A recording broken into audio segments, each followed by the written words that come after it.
히브리 13장 14, 15, 16절 우리 세 절의 말씀이 되겠습니다. 하나님이 기뻐하시는 제사, 오늘 본문의 말씀을 통해서 그 대답을 찾아냈으면 좋겠습니다. 우리가 여기에는 영구한 도성이 없으므로 장차 올 것을 찾나니, 그러므로 우리는 예수로 말미암아 항상 찬송의 제사를 하나님께 드리자. 이는 그 이름을 증언하는 입술의 열매니라. 오직 선을 행함과 서로 나누어 주기를 잊지 말라. 하나님은 이 같은 제사를 기뻐하시느니라. 아멘. 자, 이 같은 제사가 있다, 이렇게 하시는 말씀이 오늘 여러분들이 집중해서 한번 생각해 봤으면 좋겠다 하는 말씀이 되겠습니다. 우리 히브리 11장에 여러분들이 가장 기억이 나는 것은 그 핵이 되는 11장 믿음장이라고 생각이 되어집니다. 믿음으로 어떻게 살아왔는지, 믿음의 그 중심에 정말 하나님이 기뻐하는 것이 무엇인지, 믿음이 없이는 하나님을 기쁘시게 하지 못한다. 이 11장의 전체 믿음을 보여주고 너희들이 이와 같은 믿음으로 살아가야 된다. 믿음의 사람들을 보십시오. 전부 이 땅이 아니라 저 도성을 바라보고 예루살렘 성을 바라보고 그들이 이 땅의 나그네 길을 살아가면서 결코 뒤돌아보지 않았다는 거예요. 우리 신앙생활 하는 사람들 가운데 뒤를 돌아보는 사람이 너무도 많아요. 이 땅이 전부인 것이냐 착각하는 믿음 때문에 여러분 결국 뒤를 돌아보고 시험에서 나오지 못하는 그런 일들이 굉장히 많다는 겁니다. 그리고 히브리 12장을 넘어가면 그러게 여러분 그 핵심이 뭡니까? 여러분이 너무도 잘 아는, 헌금할 때마다 믿음의 주여 온전하게 하신 예수만 바라보게 되는, 자꾸 예수만 바라보자. 그게 핵심 아닙니까? 믿음의 핵심이 무엇입니까? 그분을 바라보고 그분을 따라가는 데 있죠. 자, 그러면 13장이 결론의 장인데 13장에 그러므로 하면서 결론을 내리는데 하나님이 기뻐하는 제사가 있다. 우리 삶 속에 드려지는 하나님이 기뻐하는 제사가 두 가지가 있는데, 첫 번째가 찬송의 제사고 두 번째가 나누어주는 제사다. 이렇게 확실하게 우리가 이 땅에서의 삶이, 이 두 가지 삶이 이 제사로 이루어져야 함을 설명을 해 나가고 있습니다. 자, 우리 죄를 위한 짐승의 피를 대제사장이 가지고 성소에 일단 들어가잖아요. 그리고 그 짐승의 육체를 반드시 영문 밖에 데리고 나가 불을 살라야만 했다는 겁니다. 우리 예수님을 그런 의미에서 보면, 우리 예수님이 당신의 몸으로서 피로서 피뿌림을 하시고 난 다음에 자신의 육체가 영문 밖에 여러분들 불사람을 당하는 그 장면이 골고다라는 거예요. 십자가의 언덕이라는 거예요. 영문 밖. 우리 예수님이 십자가를 지려고 영문 밖, 성문 밖으로 나가는 거예요. 그 육체가 여러분 나무에, 저주의 나무에 매달리기 위하여, 불사람을 당하기 위하여 영문 밖으로 나가는 그 모습이 골고다 언덕인데, 이 영문 밖은요 2000규빗 거리에 있는데, 자, 1규빗이 여러분 여기서부터 여기 팔꿈치까지 대략 45cm 정도 되는데 2000규빗 하니까 900m잖아요. 자, 놀랍게도요 이 영문 밖을 예수님이 골고다의 십자가를 지시는 이 사건, 이 영문 밖의 거리를 지금 정확하게 위성으로 찍어보니까 정확히 900m예요. 우리 예수님이 영문 밖에 나가 여러분 희생 제물이 되어 저주의 나무에 매달리셨다는 사실을 정확하게 보여주고 있는 거예요. 이게 여러분 우리 히브리 13장에 그분이 영문 밖에 나간 그 이유를, 그러게 우리도 영문 밖으로 나가야 하지 않겠느냐, 그 영문 밖이 우리가 알고 있는 여러분 세상이라는 거예요. 세상. 여러분이 세상에 나가 십자가를 지라는 그런 의미는 결코 아닙니다. 여러분이 해야 할 그 하나님이 기뻐하는 행위, 그 행위가 찬송의 제사에 있고, 이 같은 제사, 나누어주는 제사. 여러분의 회개는 호주머니가 해야 한다는 말이 있습니다. 그 말의 의미를 여러분 이해를 합니까? 하나님 앞에 드릴 수 없는 그 마음이 여러분들 결코 하나님께로 가지 않았다는 사실을 증명해내고 있다는 증거겠지요. 우리 예수님이 그 부자 청년을 향해서 내게 한 가지 부족한 것이 있다. 그것이 뭐였습니까? 그렇죠. 다 팔아서 가난한 자들에게 나눠주고 나를 따르라. 이거 만약에 우리에게 적용이 된다면 여러분들 그 손이 막 부들부들 떨리고 여러분들 근심하며 돌아가는 그 청년의 모습이 내 모습은 솔직히 아닐까요? 하나님 앞에 뭔가 헌신하고자 하는 그 마음으로부터 우리들이 정말 모든 것을 다 버리면서까지 쫓을 수 있겠는가? 이런 질문이 계속 우리에게 되어져야 돼요. 그럼 어떻게 사느냐? 왜 그런 걱정을 합니까? 하나님이 그 정도도 계산 안 하시는 것 같아요. 자, 여러분, 우리 이 역대하 여러분들 이 말씀을 보면요, 20장에 유대왕 여호사밧이 나오는데, 여러분 여호사밧 왕이 아합과 서로 연합해갖고 전쟁을 치렀던 왕입니다. 그렇죠? 근데 하나님이 이미 아합을 죽이기로 결정한 하나님의 작품이 여러분 드러나죠. 자, 변장을 하고 전쟁터에 나간, 오히려 여호사밧 왕은, 유다 왕은 타켓이 되어서 나 죽겠다고 도망치는데 살아났지만은 이 아합은 평민의 복장으로 변장을 하고 갑옷을 입었는데 갑옷 솔기 이음새 여기에 우연히 쏜 화살이 심장을 파고 들어갔다는 거. 그냥 여러분들 우연이라고 여기시면 안 되는 겁니다. 아멘입니까? 망하는 거 우연히 망하는 거 아닙니다. 복 받는 거 여러분 저절로라고 여러분 이해하면 안 돼요. 하나님이 어떻게 세밀하게 간섭하고 있다라고 하는 사실을 느끼던 애에 달려 있는 겁니다. 자, 그때에 하나님의 아들 선견자 예후가 이 왕을 향해서, 여호사밧을 향해서 어찌하여 왕이 악한 자를 도우며 여호와가 미워하는 그런 자를 어떻게 사랑하는 것이 옳겠느냐 책망을 하는데, 역대하 19장 3절에 이렇게 기록되어 있어요. 그러나 왕에게 선한 일도 있으니 보십시오. 이는 왕이 아세라 목상들을 이 땅에서 없애고 마음을 기울여 여호와 하나님을 찾음이니이다 하였더라. 아, 여기 하나님이 너 실수한 것도 많지만은 그래 너 잘한 게 있다. 하나님이 마음이 여러분 어디에 기울어지는 걸, 여러분이나 저나 잘못한 거 엄청 많아요. 우리가 죽을 일을 쌓고 간다 이렇게 해도 틀린 말이 아니에요. 그렇죠? 맞을 일이 우리 엄청 많아요. 그런데 하나님이 우리에게 그래 너 그래 잘한 거 있다. 그거 잘 주목해서 보라는 거예요. 그거 잘한 거. 만약에 그거 잘한 거 하나라도 없다라고 한다면 무슨 일이 있겠습니까? 여러분의 이력서를 뭐라 쓰면 좋겠습니까? 여러분이 살아온 그 삶의 흔적을 몇 줄로 여러분 적으면 좋겠습니까?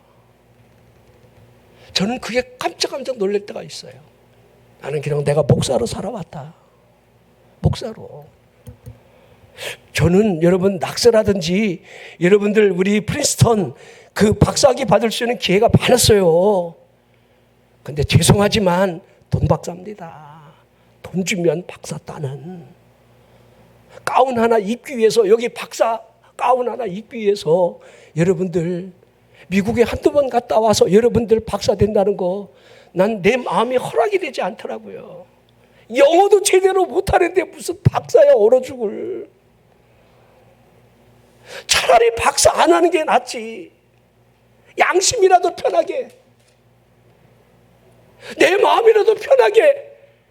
내가 어디 세상에 나가서 명함에다가 무슨 박사 이렇게 여러분 해본들 그게 무슨 의미가 있겠습니까? 하나님이 보신다면.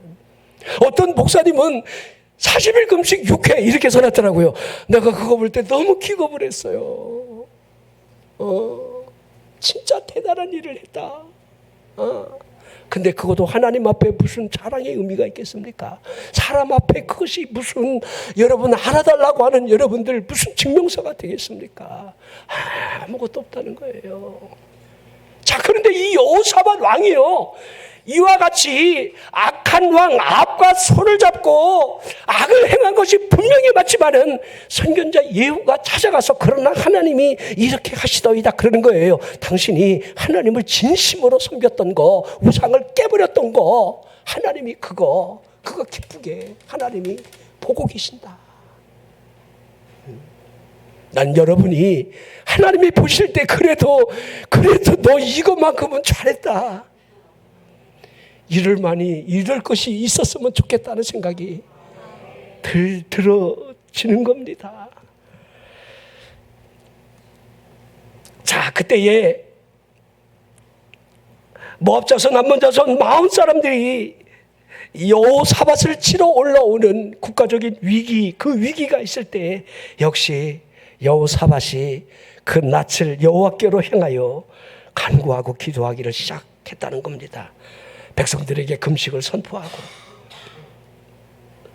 백성들이 여호와를 향해 이 위기를 구원해 달라고 기도하기 시작했다는 겁니다. 그때에 레위 사람 아시엘이 하나님의 영이 임함으로 말미암아 회적 가운데 일어나 외쳤던 소리가 역대하 20장 15절의 말씀이지요. 아시엘이 이르되 온 유다와 예루살렘 주민과 여호사밧 왕이여 둘을 지어다. 여호와께서 이같이 너희에게 말씀하시기를 너희는 이 큰 무리로 말미암아 두려워하거나 놀라지 말라. 이 전쟁은 너희에게 속한 것이 아니요 하나님께 속한 것이니라. 아멘. 크게 아멘을 보십시오. 이보다 은혜로운 말씀이 어디 있습니까? 이보다 은혜로운 응답이 어디 있습니까? 이 전쟁은 너희가 하는 것이 아니다. 내가 할 것이다. 여러분이 인생을 살아가면서 사업을 네가 하는 게 아니라 내가 할 것이다 라고 하는 응답이 있다고 한다면 무엇이 두렵겠습니까? 무엇이? 네가 하는 것 아니야.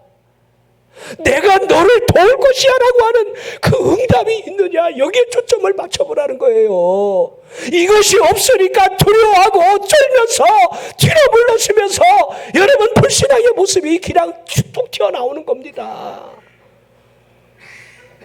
자, 여호사밧 왕이 이 음성을 듣자마자 노래하는 자들을 택했고 그들에게 거룩한 예복을 입히면서 군대 앞에 나아가 행진을 시키게 되는데 여호와를 찬송하는 소리가 울려 퍼져나가기 시작했습니다. 여호와께 감사하세 그의 인자하심이 영원하도다.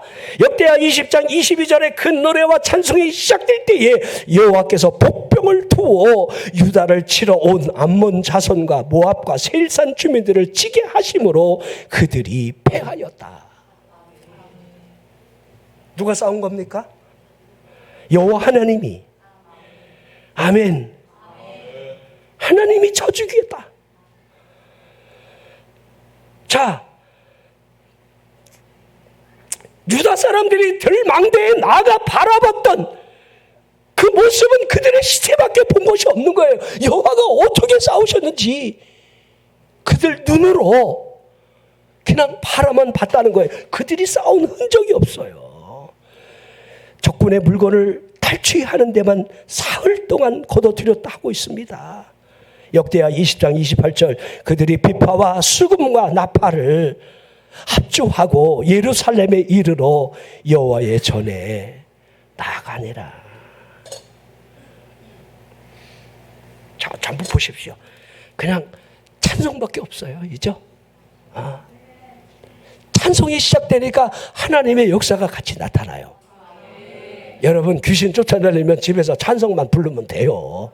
찬송이 시작되면 귀신도 떠나가요. 여러분들이 우리가 알다시피 귀신을 불러들이는 행위를 우리가 자초하는 거 맞습니다. 원망하고 화내고 불평하고 짜증내고 못 살아. 그럼 못 살지. 그럼 마귀가 못 살게 하려고 좀 들어와 있는데 그걸 어떻게 쫓아내야 합니까? 여호와가 싸우실 수 있도록. 그러게 성령의 기름 부음을 받은 다윗이 행했던 일이 수음으로 찬양을 시작할 때마다 여호와의 신이 떠난 악령이 지배하는 사울로부터 상쾌함을 주게 했던 이유는 단 하나, 찬양에 있었다는 거. 찬양이 시작되면 악령이 떠나갔다는 거. 이걸 그대로 성경은 보여주고 있습니다.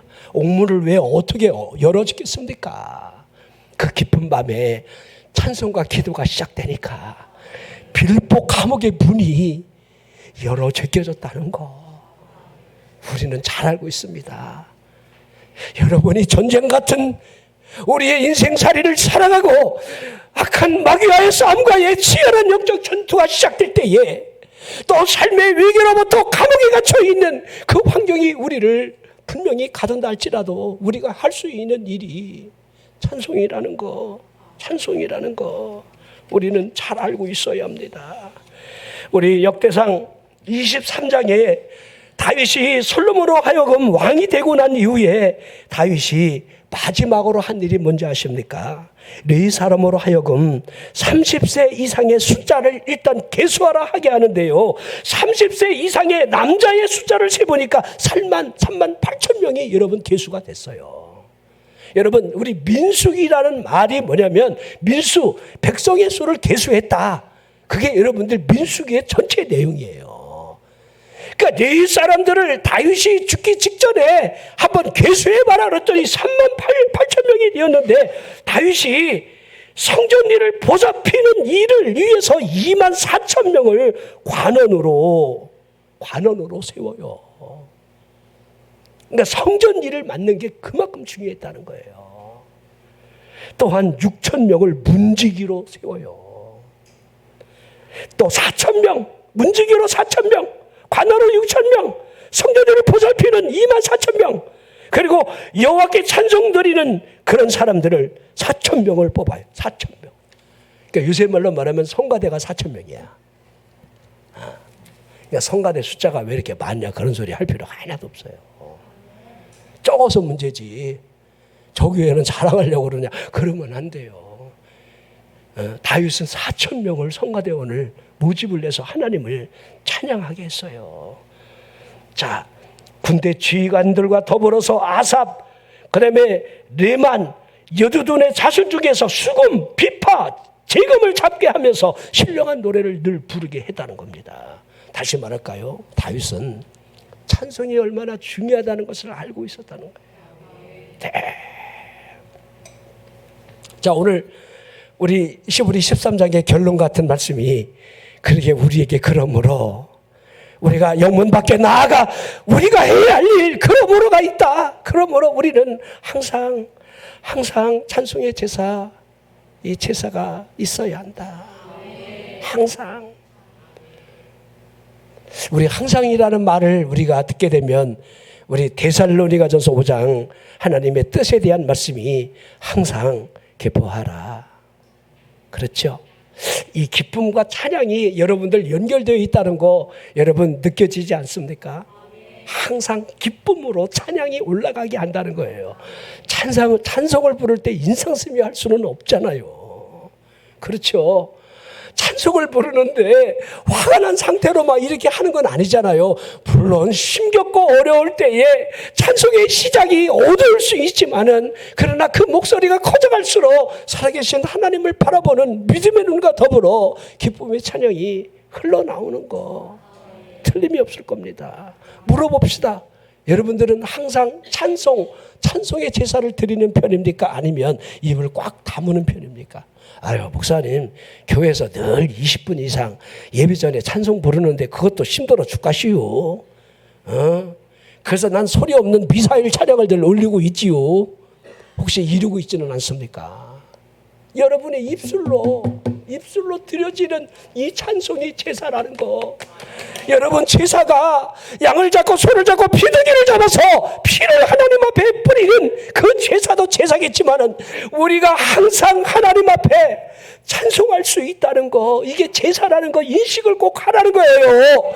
여러분이 찬송을 부를 때마다 내가 하나님 앞에 제사를 드린다, 이 생각을 놓치지 말라는 거예요. 이거 놓치지 마십시오. 여러분의 집에서 이 찬송의 제사가 항상 있게 되기를 주의 이름으로 축원합니다. 여러분이 어디를 가든 여러분이 직장 생활을 하면서도 여러분들 이어폰을 꽂고 뭘 하더라 찬송이 막 흐르도록 찬송이 제사라 이렇게 하고 있습니다. 자, 시편 34편 1절, 내가 여호와를 항상 송축하며 내 입술로 항상 주를 찬양하리이다. 항상. 여러분, 이 시편 34편은요 다윗이 아비멜렉 앞에 사울왕을 피해서 도피하는 중에 블레셋 왕 앞에서 미친 척 침을 갤갤 흘리면서 저놈이 다윗 맞아? 아니 저놈이 진짜 다윗이야? 아이고 갔구만. 이렇게 할 정도로 목숨을 지금 구걸하기 위해서 자신을 지금 미친 척하고 있는 겁니다. 자, 그러고 난 다음에 쫓겨난 이후에 지은 시편이 시편 34편이에요. 항상 그 마음에 주를 바라보고 주를 찬양하는 일을, 하나님이여, 여호와여, 자신을 왜 모르겠습니까? 어린 목동으로 부모도 인정하지 않는 말죄로 태어나서 제사장의 그 제사 잔치 자리에 초청도 받지 못했던 그런 자신에게서 하나님이 선택해 주셨다는 그 은혜. 우리 한번 우리를 뒤돌아봅시다. 우리가 무엇이 잘나서 하나님이 우리를 선택하셨습니까? 무엇 때문이라고 생각하십니까?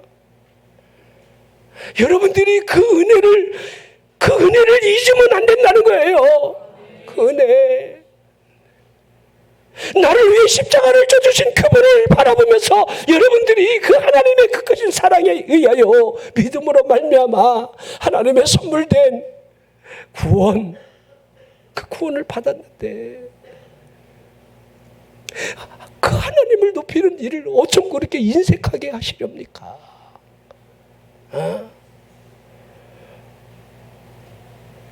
다윗은 달랐지요. 우리가 잘 아는 대로 사무엘하 6장에 보면 이제 여러분 왕권이 회복되고 다윗성으로 하나님의 법궤를 여러분 옮기려는 법궤 운송 작전이 이루어지는데 1차 때 실패하지요. 그렇죠. 우리 아요와 우리가 잘 아는 대로 우사가 여러분들 그 새수레를 여러분 태워서 법궤를 모시고 가다가 그 낙원의 타작마당에서 이 소가 뛰놀 때에 그 법궤를 손으로 맨줌으로 말미암아 여호와의 궤 옆에서 우사가 즉사하게 됩니다. 다윗이 얼마나 두려워했는지 그 법궤 모시고 가기를 포기를 해버려요. 하나님이 어떤 분인지. 근데 여러분 그때에 노래하는 자 3만 명을 데리고 갑니다. 앞에서 노래를 하며 연주를 하며 여호와의 궤를 지금 옮겨가는 그 엄청난 행렬 앞에 그와 같은 일이 일어난 겁니다. 하나님이 기뻐하지 않은 거예요. 하나님의 궤는 고앗 자손이 어깨에 수달 해달 가죽으로 묶어서 어깨에 메고 가야 한다고 민수기 4장에 기록되어 있는데 지금 그들이 그 방법대로 하지 아니하고 자신의 방법대로 폼나게 새수레에다가 하나님의 궤 법궤를 싣고 가다가 이와 같은 사단이 일어난 거예요. 소들이 왜 뛰었겠습니까? 소가. 그냥 소가 갑자기 기분 나빠서 뛰게 되냐 이 말이에요. 여러분의 집에 왜 뛰는 일이 왜 일어납니까? 여러분의 집에 환란이 일어나고 어려움이 일어나는 일들이 왜 있겠습니까? 하나님의 말씀과 빗나갈 때에 하나님의 말씀 앞에 우리가 서지 못하고 불순종이 있으면 그게 여러분들 하나님의 일은 새수레에 싣고 가는 게 아닙니다. 힘이 들어도 어깨에 매는 거예요. 하나님의 일을 돈으로 한다고 생각하면 안 돼요. 힘들어도 새벽제를 쌓아야 되고 힘들어도 찬양기도 해야 하는 겁니다.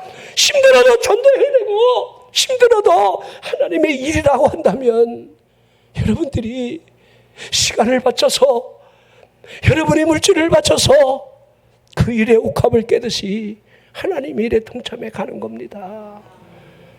쉽게 하지 마십시오. 낙원의 타작마당에 이르렀을 때에 우리의 환경이 춤을 춘다는 사실을 여러분들 우리에게 보여줄 겁니다. 그래서 2차 운송 작전이 새롭게 시작되지요. 다윗이 얼마나 지혜로운지 보십시오. 그 말씀대로 다윗성으로 괴가 여러분들 옮길 때마다 여러분들 하나님에게를 어깨에 맨 채로 여호와에게를 맨 사람이 6걸음을 걸을 때마다 다윗이 소와 살진 송아지로 제사를 드리면서 하나님의 궤 앞에서 힘을 다하여 왕이 춤을 추는데 그 속옷이 배 에봇을 입었다 하고 있습니다.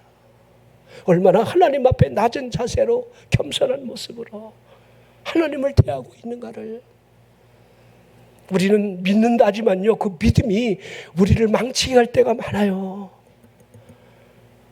큰 믿음이 있는 것으로 착각하는 교만이 그 사람 영혼을 망치고 그 가문을 망치게 하는 일들을 우리는 많이 보게 됩니다.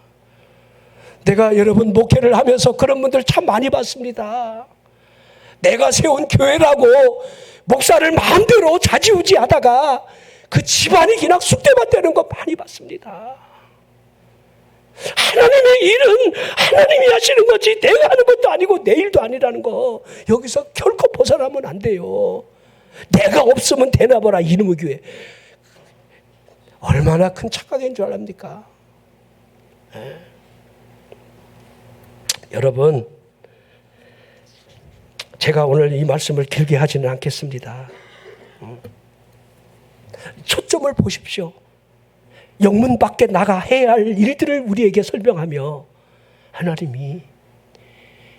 하나님이 예수 그리스도 때문에 우리에게 구원의 문을 열었으니 너희들이 하나님 앞에 나아가는 이 찬송의 제사 항상 있게 해야 하지 않겠느냐. 찬송.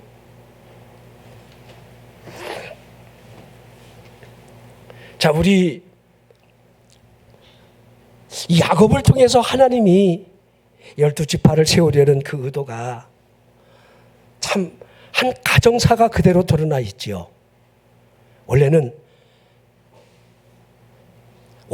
이 야곱이 라헬을 사랑해서 라헬과 결혼했으면 라헬이 12아들을 낳았으면 아무리 꿈을 나쁘게 꿔도 그 뱃속에 한 형제가 여러분들 죽이거나 팔아먹지는 않았겠죠? 이죠? 예? 예? 이해가 되죠? 예? 배다른 형제니까 팔고 죽이라고 그러고 열받고 막 이러는 거 이해가 되죠? 예? 예. 자, 근데 이게 여러분들 여러분들 자신이 심은 대로 거두는 거예요. 아버지 속이지, 형 속이지 그랬더니 외삼촌한테 냉터 눈탱이 맞잖아요, 이죠? 둘째 딸을 사랑한다고 그 딸을 내게 달라고 7년 동안 내가 지천금을 몸으로 떼오겠다고 7년간 봉사하고 그 저녁에 이스라엘 백성들은요 밤에 결혼식을 합니다. 그 당시 무슨 불이 있겠습니까? 깜깜한 밤에 여러분 술 잔뜩 먹고 여러분들 지친 몸으로 깜깜한 밤에 신부가 들어왔는데 눈 뜨고 보니까 내가 원하는 그 여인이 아니라 그 언니가 들어와 있잖아요. 그 레아잖아요.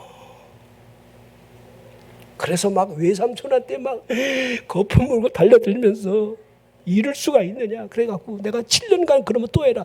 외삼촌이요 부려먹으려고. 그래갖고 여러분들 7일 만에 두 번째 아내를 주는 거죠. 그리고 7년간 부려봉사하는 거죠. 그러니까 14년 동안 자기 싹을 못 얻고 부려봉사한 거예요. 그러니까 처가댁 여러분들 사시는 분들은 여러분들 처가댁에 잘해야 돼. 여러분들은 다 공짜로 데리고 갔잖아. 이게 몇 얘기요? 중국 사람들 결혼하려면 우리나라 돈으로 4천만 원이 기본입니다. 뭔 얘기요? 자, 아무튼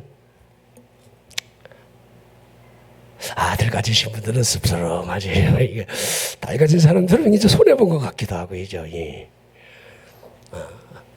하나하나 1+1 손해 볼 거 없습니다. 이죠. 이렇게 계산하는 것 같아 갖고. 자, 근데 리아가 애를 쫙쫙 낳죠. 그죠? 넬이 6을 낳는데 못 낳잖아요. 그때부터 막 쟁탈전이 벌어지잖아요. 근데 이렇게 기록되어 있어요. 창세기 29장 31절에 여호와께서 레아가 사랑받지 못함을 보시고 누가 하는 겁니까? 누가 사람이 핍박하면 하나님이 감싸주셔. 분명한 거예요. 근데 라헬에게는 하나님이 너 남편 사랑 많이 받지? 넌 국물도 없어. 하나님이 태문을 닫아버리잖아요. 그렇죠? 자, 우리 레아가 첫 번째 아들을 낳고 루벤이라 이렇게 이름을 짓는데 그 뜻이 여호와께서 나의 괴로움을 들으시고 내 남편이 나를 사랑하리로다. 남편의 사랑을 갈구하고 있는 거예요. 내가 아들 낳아줬는데 저 인간이 나 사랑하겠지. 이게 루벤이라는 거예요. 둘째 아들이 시므온인데 그 뜻이 여호와께서 내가 사랑받지 못함을 들으셨도다.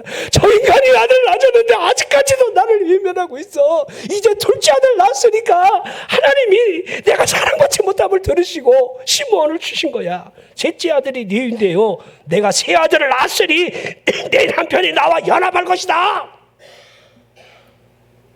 내가 셋까지 낳았는데 내 남편이 나와 연합을 안 하고 내게로 잘 안 온단 말이야.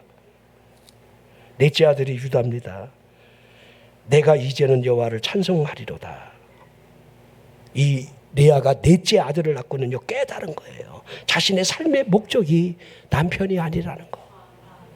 이제 깨닫기 시작한 거예요.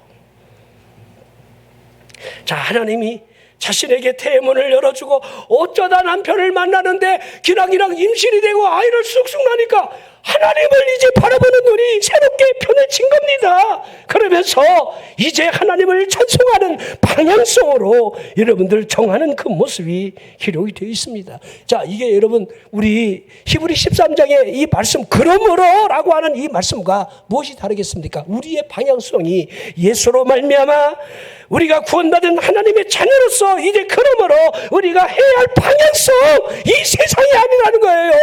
왜 하나님 복을 안 줍니까? 왜 하나님 내가 이렇게 사랑을 못 받습니까? 왜 하나님 내가 하는 일이 이렇게 안 됩니까? 왜 하나님이 기도응답을 안 해줍니까? 이게 아니라는 거야. 여러분이 구원받았다는 하나님의 그 은혜를 힘입은 사람이 맞다라고 한다면 여러분의 눈이, 영혼의 눈이 예수로 말미암아 항상 하나님께 찬송의 제사를 드릴 수 있으라는 거예요. 아멘. 이런 은혜가 있기를 주의 이름으로 축원합니다. 이런 은혜가 있기를 주의 이름으로 축원합니다. 늘 주님을 바라볼 수 있는 그런 눈이 열려야 돼요. 눈이. 예? 자, 그러면서 이 같은 제사가 또 나오고 있습니다. 하나님이 이 같은 제사를 기뻐하신다. 나눠주는 제사. 이거 길게 설명 안 하겠습니다. 여러분 인색하게 사지 마십시오. 나누어주는 게 제사예요. 하나님이 그걸 지금 기뻐하신다 이렇게 하고 있습니다. 이 나누어주는 사람만이 진정한 감사가 터져 나올 수가 있다는 것은 분명한 이치일 겁니다. 나눠주는 거, 특히 여러분 나눠주는 거 꼭 물질만 의미하는 건 아니에요. 여러분 풍성하게 얼마든지 이 풍성한 이 대화 속에도 나눠줄 수가 있어요. 칭찬은 고래도 춤추게 한다는데 여러분들이 가만히 봐보세요. 여러분들이 칭찬이 얼마나 이색한지를, 사람의 속을 후벼 파는 말들을 아주 그냥 전문적으로 여러분들 하고 있죠. 어쩜 그런 말들은 여과기도 통과 안 한 채로 이렇게 나오는가 몰라. 에? 그렇죠. 우리가 대화 안에서 얼마나 불평의 식초를 우리가 섞어가면서 여러분 살아가고 있는지. 에? 이렇게 얼굴을 쳐다보면 여기랑 얼굴이 쓰여 있어요. 건드리면 폭발하면 이렇게. 어쩜 그렇게 우중충한 얼굴을 그렇게 은사를 삼아서 살아가는지. 응? 우리 대화 안에서 감사의 설탕이 얼마나 여러분 섞여 있는가를 우리는 잘 뒤돌아봐야 한다는 겁니다. 긍정적인 말보다는 부정적인 말이 너무 앞서 있지는 않을까. 여러분, 사람은 환경의 지배를 받는 것이 분명한 사실일 겁니다. 지금 겪고 있는 현실 안에서 긍정의 힘이 우리를 이끌어간다는 거 기대하기 어려운 거 분명히 인정합니다. 목구멍이 포도청이라는 말도 있잖아요. 그래서 여러분들 죄도 모른 채로 여러분들 일단 먹고 사는 일에 치중하는 믿음 없는 행위가 어디에서 나오는 겁니까? 하나님이 보이지 않는 거니까. 하나님이 하신다. 그러기에 믿음의 사람이라고 한다면 이 섭리의 눈이 열려지라는 거예요. 하나님의 섭리하시는 그 눈, 그런 사람만이 긍정의 힘이 그 삶을 이끌어 갈 수 있다는 겁니다. 여러분, 희망상이라는 게 있죠. 청바지가 잘 어울리는 거 뭐이죠, 이런 거. 그런 여자가 좋더라 뭐 있잖아, 이죠. 희망상이에요, 이죠. 오늘 저녁에 더위 먹은 사람들이 많이 와 있는 것 같아요. 표정이 어쩜 이렇게 시종일관 변함이 없을까? 차라리 산에 가서 나무들을 향해서 내가 목청껏 외치기란,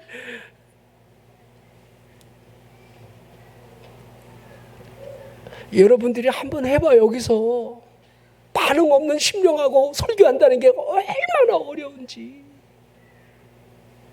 설교를 이제 마치려고 합니다. 그러면 굉장히 반응이 좋아지고 얼굴이 확 펴지기 때문에. 자, 여러분, 희망사항하고 소망이라는 게 비슷한 것 같지만 전혀 다르다는 거 여러분 이해를 해야 돼요. 희망사항? 제가 말씀드릴게요. 그냥 희망일 뿐이에요. 하지만 소망은 하나님의 섭리 안에 들어있는 찬송의 제사가 품어진 사람만이 나아가는 길이라. 이렇게 해야 하는 겁니다. 이 소망이 있느냐? 여러분, 희망사항 가질 필요도 없어. 이루어지지 않아. 그러나 소망을 품으라는 거예요. 그러므로 예수로 말미암아 항상 찬송의 제사를 하나님께 드리며 나아갈 수 있는, 찬송의 제사를 드리면서 우리 주변에 부딪히는 모든 것들이 이 같은 제사라는 거예요. 인색하지 말고 내 손을 펴서 전도할 때 전도하고 입술의 증거, 여러분들이 손을 펴서 도울 수 있는 그 약한 손을 무릎을 일으키게 하는 그 힘은 여러분들 광에서 인심난다는 말이 그래서 있는 거예요. 자, 근심과 의심은 마치 쌍둥이와 같습니다. 의심은 혈압기의 줄을 끊는 행위와 같고, 의심은 삶의 질서를 엉망으로 만드는 당연한 길을 열 것이고, 의심으로부터 찬송의 제사가 연락되어진다. 저는 불가능하다고 말씀을 드리고 싶습니다. 그것이 하나님의 사랑. 그 사랑 앞에서 주저함 없이 두려움 없이 하나님 앞에, 이제 내일 계약하는 우리 친구들도 있을 겁니다. 이제 셋째 주 우리 이렇게 시작되는데, 이제 오늘 저녁에 보니까 바람이, 찬바람도 좀 부릅디다. 여전히 덥겠지만은 이제 여러분 이거 지나가는 거예요. 또 이 또한 지나가리라. 여러분, 우리 다시 시작합시다. 새벽기도 쌓고 우리 기도하고 우리 선한 영향력을 베풀면서 우리 입술의 열매, 삶 속에서 여러분들이 전도할 사람, 그 영혼을 건지려는 그 몸부림이 하나님이 기뻐하는 제사라는 거. 이런 은혜의 삶이 여러분에게 넘치게 되기를 주 이름으로 축원합니다.